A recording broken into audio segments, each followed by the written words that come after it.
할렐루야. 네, 우리 옆사람과 인사 나눌까요? 주의 이름으로 사랑하고 축복합니다. 저는 오늘 30년 전에 드렸던 기도가 응답되었습니다. 그 응답된 기도가 무엇일까요? 그 기도는 제가 30년 전에 구적계 부교육자로 섬길 때 바로 이 자리에서 목사 임직을 받았습니다.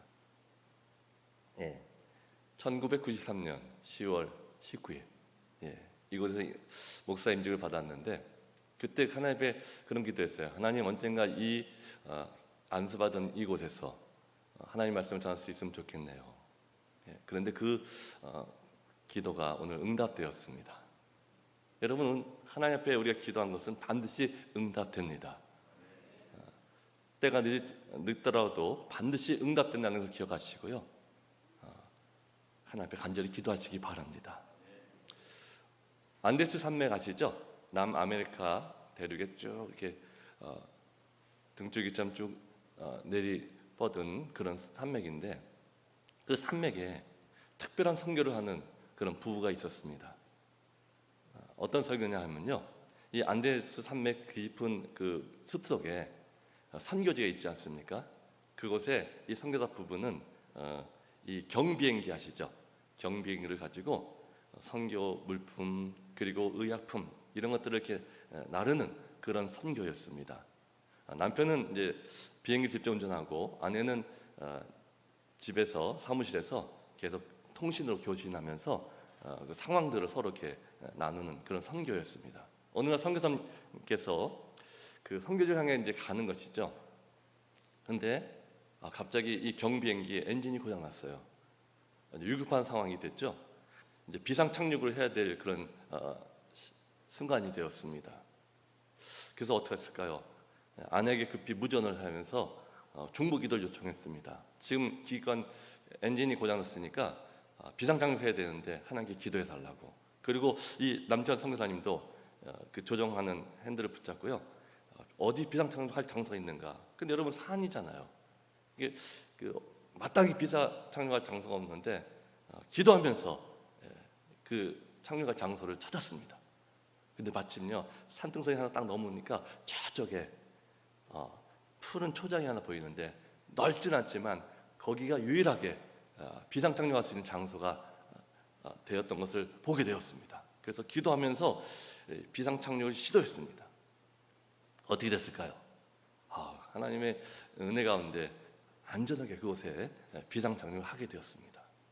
그러자 이 선교사님이 비상 착륙하는 모습을 보자 갑자기 그 초원 그 옆에 있는 숲속에서요, 원주민들이 막 나오면서 아주 놀랍게 흥분하면서 이것은 기적이다, 이것은 기적이다 막 이렇게 환호하면서 나왔어요. 선교사님 생각에는 그렇지, 이것이 기적이지, 이 조그마한 초원에 이 비행기가 비상착륙한 것은 정말 이것은 기적이지라고 생각했어요. 근데 원주민들이 생각하는 말하는 기적은 다른 것이었어요. 그 기적은 무엇이었을까요? 그것은 이 비행기가 나타나기 1, 2분 전에 이 초원에는요, 양하고 소가 가득 찼다는 것입니다. 풀 뜯어 먹고 있는다고. 근데 갑자기 목동들이 아무 지시도 안 했는데 양과 소들이 그냥 초원을 떠나서 숲으로 다 들어갔다는 거예요. 말렸지만 제지하지 않고 그들이 멈추지 않고 계속 숲으로 들어왔다는 거예요. 그러고 나서 바로 비행기가 나타났고 비행기가 착륙했다는 것입니다. 여러분, 어떤 이런 놀라운 일이 가능했을까요? 그것은 선교사님 그 네 분이 간절히 하나님 앞에 기도할 때 하나님 그 기도를 들으시고요, 양떼 성떼를 옮기신 것이죠. 그리고 그 비행기가 무사히 착륙할 수 있도록 역사하신 것입니다. 하나님은 살아계시고 오늘도 우리의 기도를 들으시고 응답하십니다. 우리가 할 수 없는 놀라운 일들을 하나님은 우리의 기도를 통해서 행하십니다. 오늘 본문 말씀에도요, 3가지 기적이 기록되어 있습니다. 우리 그 기적이 어떤 기적인지 하나하나 찾아보기를 원합니다. 첫 번째 기적이 6절 말씀에 있습니다. 6절 말씀 좀 보여주시겠습니까? 우리 같이 한번 봉독하면서 어떤 기적이 기록되어 있는지 찾아보시기를 바랍니다. 같이 봉독하겠습니다. 헤롯이 잡아내려고 하는 그 전날 밤에 베드로가 두 군인 틈에서 쇠사슬에 매어 자는데 파수꾼들이 문 밖에서 옥을 지키더니, 여러분, 여기 어떤 기적이 나타나 있죠? 여기에 놀라운 기적이 있습니다. 베드로가 잠을 잤다는 게 기적입니다. 베드로가 잠자는 게 무슨 기적일까요? 그 상황을 보시면 이게 기적이라는 것을 알 수 있습니다. 그 전날 밤에 베드로가 두 군인 품에서 잤다는 것입니다. 그 전날 밤은 어떤 밤일까요? 이제 내일이면 베드로가 야고보처럼요, 목 베어 죽는 날이에요. 헤롯 왕이 그걸 계획했거든요. 야고보를 딱 목 베어 죽이니까 너무 백성들이 좋아했어요. 그러니까 이제 또 베드로도, 수제된 베드로도 죽여야겠다 계획한 그 전날 밤입니다. 그리고 잘 때 옆에 누가 있었어요? 두 군인이, 근데 쇠사슬 같이 묶고 도망갈까 봐 누워 자는 그런 상황입니다. 여러분 같으면 이런 상황에서 잠이 오시겠어요? 내일 내가 죽는데 또 지금 내 옆에는 그 시퍼런 군인 둘이 같이 날 지키며 누워 있는데 잠이 오겠냐는 겁니다. 근데 베드로가 그 위급한 상황에서요 쿨쿨 잤다는 거예요. 오늘 보면요, 이게 그냥 선잠 잔 것이 아니에요. 설친잠이 아니에요. 그냥 푹 잤다는 뜻입니다. 유진 피터스이라는 신학자는요, 이 성경을 번역할 때 아기처럼 새근새근 잤다, 이렇게 이제 표현했어요. 아주 푹 잔 거예요. 이게 가능한 일입니까? 이 기적이죠. 어떻게 이런 일이 가능했는가? 몇몇 견해들이 있어요. 첫 번째 견해는요, 베드로, 그 사람은 원래 잠꾸러기라는 겁니다. 예수님이 겟세마네 동산에서 십자가에 달려 돌아가기 전에 잠 못 자고 그냥 간절히 앞에 기다렸잖아요. 땀이 비 오듯이 이렇게 기도하신 그때 베드로 어떻게 했습니까? 푹 잤다는 겁니다. 그 위급한 상황에서도. 베드로는 원래 잠이 왔기 때문에 잤다 하는 견해가 있어요. 두 번째 견해는요, 시편 127편에 보면은 주께서 사랑하는 자에게 잠을 주시는다. 하나님께서 베드로를 사랑하셔서 잠을 자게 하셨다는 것입니다. 세 번째 견해는 뭘까요? 그것은 베드로가 이제 믿음이 성숙했다는 거예요. 내가 뭐 죽으면 천국 갈 것이고 또 여기서 살아서 나가면은 전도하면 되지, 이런 믿음을 가졌기 때문에 편히 잤다는 겁니다. 그런데 네 번째 견해가 있습니다. 그것은요, 5절 말씀에 기록되어 있습니다. 우리 5절 말씀 볼까요? 같이 봉독하겠습니다. 이에 베드로는 옥에 갇혔고 교회는 그를 위하여 간절히 하나님께 기도하더라. 베드로가 옥에 갇혀 있을 때 그 시간에 교회는 간절히 그를 위해서 기도했던 것입니다. 하나님은 그 교인들의 기도를 들으시고 죽음을 앞둔 그 베드로의 그 심령 가운데 하늘의 평강을 내려주신 것이죠. 편히 잠잘 수 있도록. 유진 피터스 목사님이 번역한 대로 아기 품에 젖을 시컷 먹고 편히 잠자는 아기처럼 잘 잤다는 것입니다. 여러분, 우리가 병이 들면 잠을 못 잡니다. 질병의 고통 때문에 잠을 이루지 못합니다. 또 근심 걱정이 많으면요 잠이 오지가 않아요. 또 심령이 괴로운 자는 잠을 잘 수가 없습니다. 그러나 우리가 그들을 위해서 기도해 줄 때 그들은 편히 잠잘 수 있음을 기억하시기 바랍니다. 제가 2014년 1월에 네팔로에 선교를 간 적이 있습니다. 그때 저희 네팔 전역을 다니면서 선교할 때인데 제가 그 추운 날씨에 감기가 들었어요. 막 기침하는 감기. 밤에 자려고 딱 눕기만 하면 기침이 나오는 거예요. 잠 못 자는 거예요. 기도하다 앉아서 기도하다가 어느 순간에 이제 잠이 들곤 했습니다. 나중에 다시 돌아와서 가족들과 얘기 나누다 보니까 제가 잠들었던 이유가 있더라고요. 그 시간이 이제 한국에 이제 새벽기도 시작할 때쯤이에요. 생각해 보니까 저희 가족들 그리고 또 교인들이 저를 위해 중보기 됐거든요. 그 기도를 통해서 하나님께서 저 가운데 편히 잠잘 수 있는 은혜를 베푸신 것입니다. 여러분, 특별히 오늘 기도 인도하시는 권사 여러분 기도의 어머니시잖아요. 교회 병든 자를 위하여서, 또 여러 가지 근심걱정을 하는 자들을 위하여서, 또 심령이 괴로운 자들을 위해서 중보기도 해주시기 바랍니다. 그날 초대교회가 베드로를 위해서 간절히 모여서 기도하신 것처럼 기도하실 때 하나님 여러분의 기도를 통하여서 병든 자가 편히 잠잘 수 있도록, 그 근심 걱정 많은 사람들이 편히 잠잘 수 있도록, 심령이 괴로운 자들이 잠을 잘 수 있도록 여러분의 기도를 사용하실 것입니다. 두 번째 기적은 무엇일까요? 7절부터 10절까지 기록이 되어 있는데 그것은 여러분이 잘 아시는 기적이에요. 베드로가 이 감옥에서 나온 것이 기적입니다. 왜 기적일까요? 4절 말씀 볼까요? 4절 말씀 보시면 여기 베드로를 잡아서 옥에 가두었는데 군인을 4명씩, 그 다음 몇 패요? 네. 그 모두 몇 명입니까? 4, 4, 16. 이 베드로 한 명을 지키기 위해서 16명의 군인이 지켰다는 겁니다. 근데 여기서 나온 것이 기적이죠. 그 다음에 여러분 6절 말씀 좀 볼까요? 여기 보면은 베드로가 16명이 지키는데 바로 그 감옥 안에 갇혔는데 옆에 누가 있어요? 도망갈까 봐 두 군인이, 그것도 쇠사슬, 수갑을 양옆에서 차고요, 그렇게 누워 있는데 거기서 나온 것이 기적이죠. 그리고 여러분 10절 말씀도 볼까요? 10절 말씀 보면은요, 여기 베드로가 갇힌 감옥은요 깊은 감옥이에요. 첫째와 둘째 파수 지나서 세 문을 몇 개 통과합니까? 3개 통과합니다. 3개. 저도 교도 가봤는데요, 거기 보면 문을 여러 개 통과해야 그 사람들을 만날 수 있어요. 예배할 수 있어요.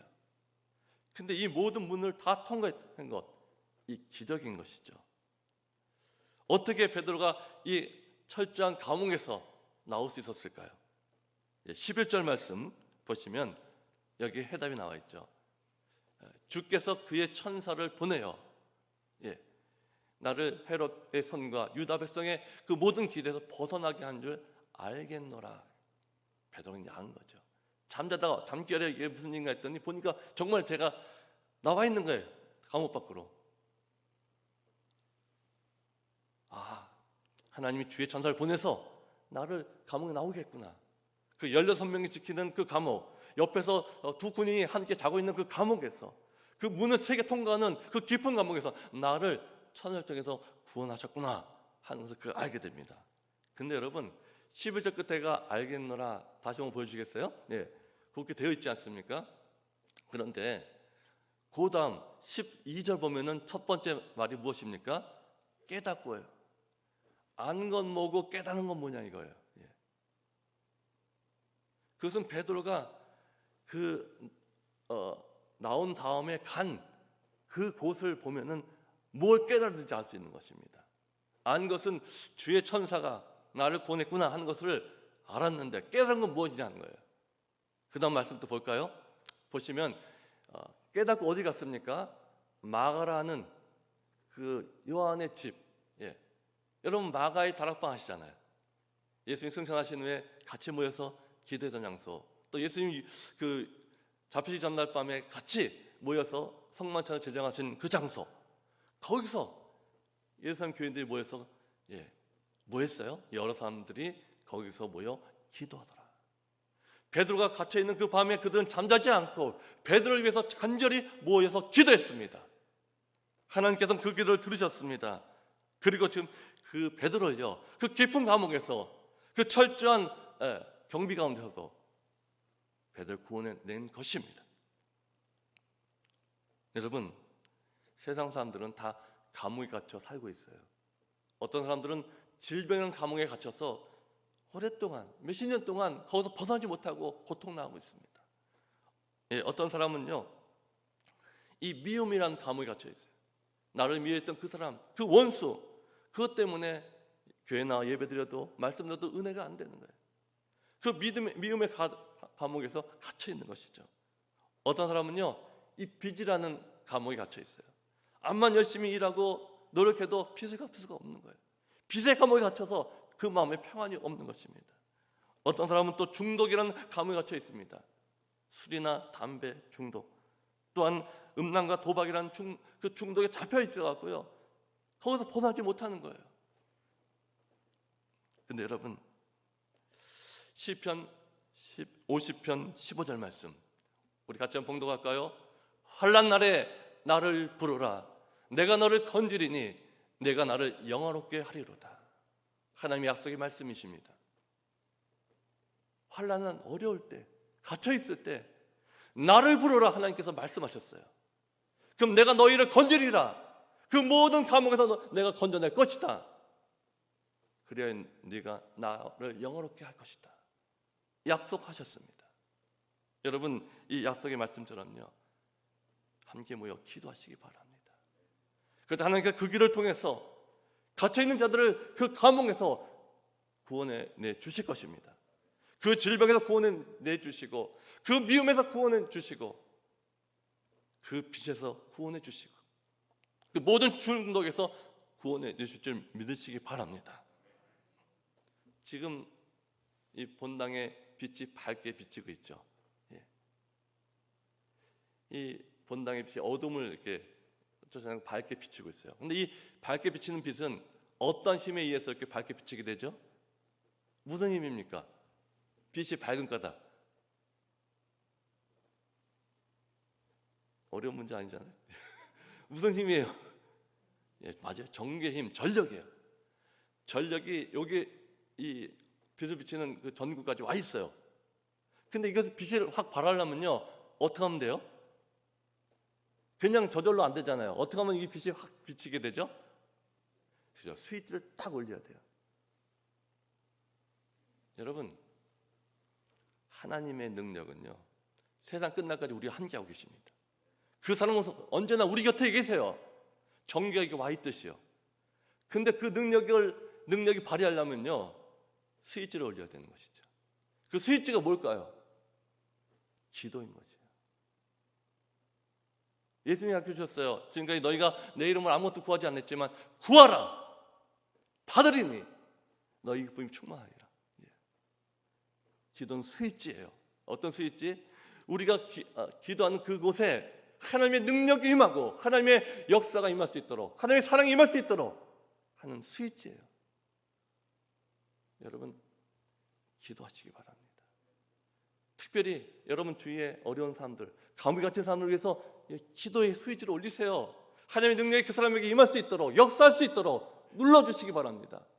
그 순간 하나님의 그 능력이, 여러분이 기도하는 순간에 스위치를 올리면 빛이 비치듯이 하나님의 그 치유의 역사가 그곳에 임하게 됩니다. 하나님의 평안의 역사가 그곳에 임하게 됩니다. 기도의 스위치를 올리시기 바랍니다. 권사님이 아까 기도하실 때 나를 위해서 기도하시고, 군에가 있는 청년들을 기도하시고, 병자들을 기도하셨어요.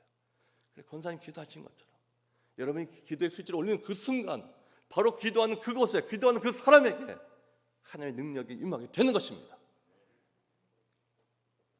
세 번째 기도는 기적은 무엇일까요? 이제 13절부터 16절까지 기록되어 있어요. 어떤 기적일까요? 13절 말씀 보면요, 여기 보면 베드로가 대문 앞에 왔어요. 그 대문을 이제 두드렸죠. 닫혀 있으니까. 그랬더니 그 문소리, 그 두드리는 소리 듣고 노대라는 여자아이가 누가 왔는지 이렇게 나온 거예요. 근데 그 다음 14절 말씀 보면요, 베드로가 베드로 음성인 거 알잖아. 늘 같이 기도하던 그 베드로인 줄 알고요. 너무 기쁜 거잖아요. 지금 베드로가 기도하고 있는데 베드로가 지금 옥에서 나온 거잖아요. 너무 기뻐하고 이 기쁜 소식을 빨리 알려주려고 문을 열고 가야 되는데 너무나 급한 나머지요, 문도 안 열고 들어가서 얘기했어요. 베드로가 지금 대문 밖에 왔다고. 이때 교인들 반응이 어땠을까요? 할렐루야 막 그래야 되잖아요. 근데 교인들 반응이 어떻겠죠? 그들이 말하되 뭐라고 했어요? 내가 미쳤다는 거예요. 이게 무슨 얘기죠? 베드로가 어떻게 나와? 무슨 헛소리 하고 있어? 지금 이들은 뭘 왜 이렇게 좀 기도하고 있어요? 베드로의 기도하고 있는데 나올 리가 없다는 거예요. 기도는 하긴 하는데 지금. 근데 여자가 그 노대가 얘기하죠. 아니에요, 진짜 참말이에요. 제가 거짓말을 왜 하겠어요? 예. 그러니까 그들이 그러면 베드로의 그 수호 천사일 거야 이렇게 얘기했어요. 나올 리가 없어. 근데 16절 말씀 보면요, 베드로가 계속 문을 두드렸어요. 그러니까 어떻게 했어요? 누가 오긴 왔나 보다. 나가서 딱 문을 열어봤어요. 그때는 어떻게 했어요? 베드로가 정말 와 있는 거예요. 그럼 여러분 어떻게 반응해야 될까요? 할렐루야! 하나님께서 우리의 기도를 응답하셨습니다 라고 그렇게 반응해야 되잖아요. 근데 이들은 어떤 반응이에요? 놀라는지라. 어째 이런 일이? 어떻게 이런 일이 일어나는 거예요? 여러분, 이들이 지금 뭘 위해서 간절히 기도하고 있는 거죠? 베드로를 위해서. 베드로가 옥에서 나올 수 있도록 기도했잖아요. 근데 이들은 확신 하나 가지고 기도한 거예요. 지금 어떤 확신일까요? 베드로는 절대 나올 수 없다는 거예요. 그러니까 노대가 얘기했을 때 에이 너 미쳤다 이렇게 얘기하잖아요. 베드로를 딱 봤을 때 어떻게 했어요? 놀라는 거예요. 어떻게 나왔지? 여러분, 세 번째 기적이 무엇일까요? 그것은요, 이처럼 교인들이 베드로가 나올 것을 믿지 못하고 기도했는데 그 기도가 응답된 게 기적인 겁니다. 예. 여러분, 어떻게 이런 기도가 응답됐을까요? 그것은 하나님의 약속이 말씀 때문에 그렇습니다. 마태복음 7장 7절 말씀 우리 한번 봉독해 볼까요? 구하라 그리하면 너희에게 주실 것이요, 찾으라 그러면 찾아낼 것이요, 문을 두드리라 그리하면 너희에게 열릴 것이니. 예수님이 우리에게 약속하기를 구하라 그럼 주실 것이다 라고 약속하셨어요. 구하되 너 절대 의심하면 안 된다 이런 얘기 안 했어요. 너희가 기도하면 내가 응답할 거야 라고 약속하셨고, 교인들은 그 약속의 말씀대로 기도했고요, 또 주님은 약속의 말씀대로 응답하신 것입니다. 여러분, 그러므로 기도할 때 여러분이 할 수 있는 일은 그냥 하세요. 근데 내가 도저히 이걸 할 수 없는 일이 있지 않습니까? 내 힘으로 해결할 수 없는 일이 있지 않습니까? 그걸 기도하시기 바랍니다. 내 마음에 확신이 있어요. 이 일은 도저히 안 돼 라고 확신되는 거, 그걸 기도하시기 바랍니다. 내가 할 수 없는 거 하나님 하실 수 있습니다. 예. 제가 고척교회 그때 부교육자로 이제 있을 때요, 신방을 갔는데 그 집 어머니 교회 권사님이세요. 또 집사님, 여자 집사님 잘 구역장이시고 그 자녀들도 교회 잘 나와요. 단 한 사람, 그 남편이 안 나오는 거예요. 얘기를 들어보니까 이 남편이요, 이 종갓집 장군이야. 1년에 여러 번 제사를 이렇게 드려야 돼요. 그리고 또 이 주일이면요, 산악회 회장이라 사람들 모아서 산에 가야 돼요. 그리고 술 담배를 너무 좋아하셔요. 근데 제 마음에 그 얘기를 듣고서 이분은, 다른 사람은 몰라도 이분은 정말 교회 나오기 힘들겠다 하는 생각을 갖게 됐어요. 근데 기도할 때 하나님, 이분은 도저히 안 되겠네요. 귀양 할 수 없네요 라고 말할 수는 없잖아요. 그 남편이 기도할 때 어떻게 할까요? 네, 하나님, 이 남편이 꼭 교회에 나와서 온 가족이 함께 한 자리에서 예배드리게 달라고 정말 간절히 기도했죠. 근데 마음에 하나 확신이 있어요. 어떤 확신이 있을까요? 다른 사람은 이분 절대 안 돼. 그런 확신을 갖고 제가 기도했죠. 그러다가 1년 딱 뒤에요, 저 부교육자 이렇게 교인들 예배 오기 때 이렇게 안내하지 않습니까? 안내하는데 제가 확신했던 그 남자분이요, 성경을 저 옆에 딱 끼고요, 부인과 함께, 어머니와 함께 교회에 오는 거예요. 그때 제가 어떻게 반응했을까요? 할렐루야! 하나님 나의 기도 응답하셨습니다 라고 했을까요? 오늘 16절 마지막 말씀처럼 놀랐어요. 제가 어떻게 저분이 교회를 나오지? 놀랐어요. 여러분,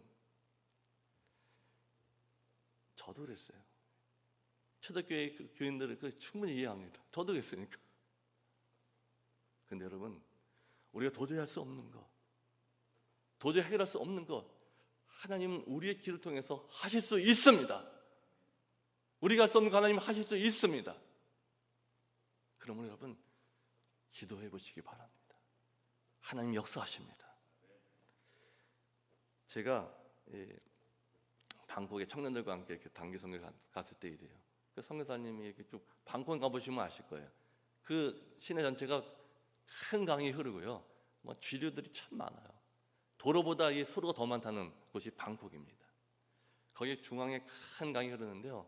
그 강을 보여주시더라고요. 보니까 정말 큰 배에 이 산더미 같이 많은 짐을 다 실었어요.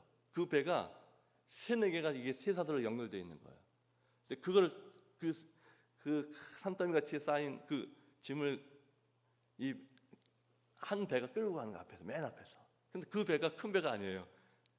조그만 통통배 아시죠? 통통통통 하면서 가는 배. 그 조그만 배가 이 산더미 같은 배 3-4개를 끌고 가는 겁니다.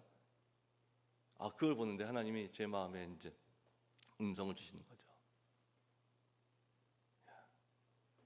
깨달음이 있었어요. 여러분, 이 작은 배지만 어떻게 그 산더미같이 쌓인 큰 배들을요 그 끌고 갈 수 있었을까요? 그 배에는 뭐가 있었어요? 맞아요, 엔진이에요. 엔진이 있어서 작지만 통통통통 작지만 그 큰 배를 끌고 갈 수 있는 엔진이 있었던 것이죠. 근데 이 엄청나게 큰 배들 물건 많이 실었어요. 그렇지만 그 큰 배들 이 1cm도요 강을 거슬러 올라갈 수가 없어요. 왜요? 그 배는 바지선, 엔진이 없는 배예요. 여러분, 그때 하나님 저에게 주신 음성을 해요. 야, 고 목사, 교회가 아무리 크고 그 큰 교회는 가득 찼을지라도 거기에 엔진 없으면 절대 세상의 물결에 거슬러 올라갈 수가 없어.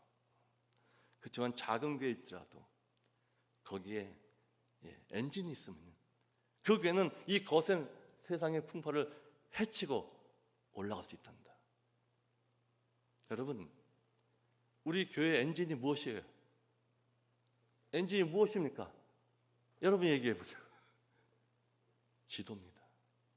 기도 엔진이 힘차게 돌아갈 때 세상이 아무리 거센 풍파가 몰아쳐도 그 풍파를 헤치고 나갈 수 있습니다. 그러나 아무리 큰 교회일지라도 아무리 많은 사람이 모일지라도 기도하는 엔진이 멈춰 있다면 세상의 그 거센 물결에 그냥 휩쓸려 내려갈 수밖에 없는 것입니다. 오늘 한국 교회들이 엔진이 많이 꺼졌어요. 팬데믹, 이 코로나 팬데믹 때문에 모이지 못하게 하니까, 모여 기도하지 못하니까 엔진이 꺼져 있고요. 그러니까 나라가 너무나 지금 분열되어 있지 않습니까? 유일하게 남북이 분열되어 있는데 이 남쪽에서도요 너무나 이 극단으로 분열되어 있잖아요. 그리고 또 지난 토요일 날 안타까운 일이 있었잖아요. 이태원에서 그 무고한 생명들이 그냥 처참하게 죽어가는 그런 일이 이 땅에 지금 일어나고 있잖아요. 우리 이때 교회들 깨어 기도할 때입니다. 다시 기도의 엔진을 가동할 때가 되었어요. 원미동 교회는 기도 엔진이 계십니까? 지금 잘 돌아가고 있나요? 저는 오늘 희망을 보았습니다. 이렇게 온 가족 새벽 기도 지금 하고 있잖아요. 이제 이 시동을 좀 걸어서요 점점 이 기도 엔진이 힘있게 돌아가야 합니다. 11월, 12월에는 더 많은 사람들이 나와서 같이 기도할 때 하나님은 이 원미동 교회를 사용하실 것입니다. 이 기도를 통해서 하나님 역사하실 것입니다. 참으로 몸이 아파 병든 자들 함께 기도할 때 그들 가운데 평안이 임하고 그들이 그 질병의 감옥에서 또 나오게 되고 하나님께 영광 드리는 그런 놀라운 일이 있게 될 것입니다. 여러분 모여 기도하셔야 돼요. 우리 아까 권사님 기도할 때 기도의 어머니인 권사님들이 그런 표현이 나왔어요. 정말 그 말이 맞습니다. 제가 섬기던 모 교회도요 상도 중앙교회인데 제가 어렸을 때 늘 보이는 거 교회 가면요 늘 기도한 분이 본당에 있으셨어요. 밤에도 늘 기도한 분이 계셨어요. 계속 기도의 엔진이 돌아가는 거죠. 계속. 권사님도 다시 모이셔야 합니다. 권사의 제일 임무는 뭐냐? 기도의 어머니예요. 교회 교역자들을 위하여서, 또 장년들을 위하여서, 교인들을 위하여서, 아까 기도한 대로 군대 간 청년을 위해서, 아픈 교우들을 위하여서 기도하셔야 돼요. 그 엔진이 돌아갈 때 하나님이 여러분의 길을 통해서 역사하십니다. 하나님이 일할 수 있도록 여러분이 기도하셔야 돼요. 제가 1993년 10월 19일 날 이곳에서 안수받았다 했잖아요.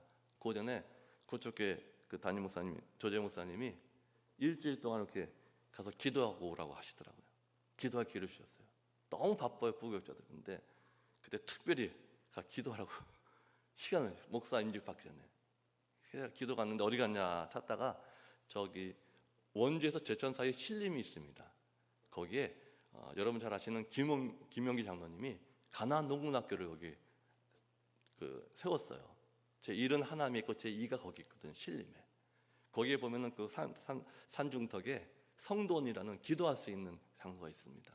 근데 거기에 가봤더니 김용기 목사 장로님이 평소에선 기도하시던 기도실이 있더라고요. 제가 이렇게 쭉 봤는데 들어가지는 못하고 창문을 딱 봤는데 그분이 기도하던 장소가 있더라고요. 여기 벽에 십자가가 있고요. 그 아래 자그마한 요만한 책상이 있더라고요. 그리고 거기 아래 이제 그 방석, 기도 방석이 딱 있더라고요. 근데 그 십자가와 요 책상 그 사이에 문구가 하나 딱 있었어요. 거기에 감동이 됐습니다. 그 문구는 한번 보여주시겠습니까? 같이 한번 외쳐볼까요? 조국이여 안심하라. 조국이여 안심하라. 문구에 있는 거예요. 거기 감동이 되더라고요. 이 문구가 뒤에 생략된 걸 제가 분명히 알 수 있었어요. 그게 뭐냐면 조국이여 안심하라. 내가 지금 기도하고 있다. 내가 기도할 때 하나님 반드시 나의 기도를 응답하실 것인데 그러므로 조국이여 어떤 어려움에서도 안심하라. 장로님이시지만 그런 분명한 확신을 갖고 내가 기도할 때 하나님의 역사가 임한다. 우리 가정에, 우리 교회에, 우리 나라에 임한다. 그 확신을 가지고서 조국이여 안심하라. 내가 기도하고 있다. 내가 기도하는 역사하신다. 그런 확신을 가지고 기도하셨던 거예요. 여러분, 우리 코로나 바이러스에 뺏겼던 기도가 다시 회복되어야 합니다. 그게 한국교회가 살 길이고 대한민국이 살 길입니다. 소돔과 고모라가 왜 멸망했죠? 소돔과 고모라가 왜 멸망했어요? 죄악이 가득 차서 멸망했을까요? 그것도 원인이지만 더 큰 원인이 있었어요. 거기에 기도하고 있는 그 소돔과 고모라에 기도하고 있는 의인 10명이 없었어요. 아브라함이 50명, 45명, 30명, 20명, 10명까지 갔어요. 6번 간 거니까 체면이 더 이상 좀 면이 없어서 못 물어봤지만 계속 물어봤다면 한 명 있으면 멸하지 않겠습니까? 야, 내가 한 명 있으면 멸하지 않지. 대답하셨을 거예요. 여러분이 기도할 때 하나님 역사하실 수 있습니다. 여러분이 기도할 때 여러분의 가정이 살아날 수 있고 여러분이 기도할 때 여러분의 교회가 살아날 수 있고 여러분이 기도할 때 이 나라가 살아날 수 있습니다. 기도의 엔진이 쉬지 않고 돌아갈 수 있도록 하나님이 역사할 수 있도록 다시 기도의 불길이 타오를 수 있도록 우리 온미동 교회가 시작할 수 있기를 소망합니다.